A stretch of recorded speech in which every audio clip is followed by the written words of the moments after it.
means that our perception of frequencies are very limited. We have a very limited range of how we hear sound. The frequencies are limited.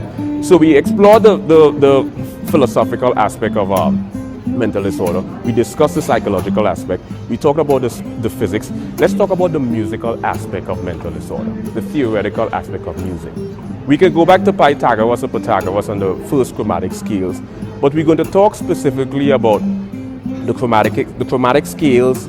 Or in fact, let's just go all the way to the diatonic scales. The diatonic scales is a number of notes that was extracted from the chromatic scales to form the musical structure in the Western Hemisphere. One of the biggest phenomena we have in music is something called octaves. Why do we hear octaves?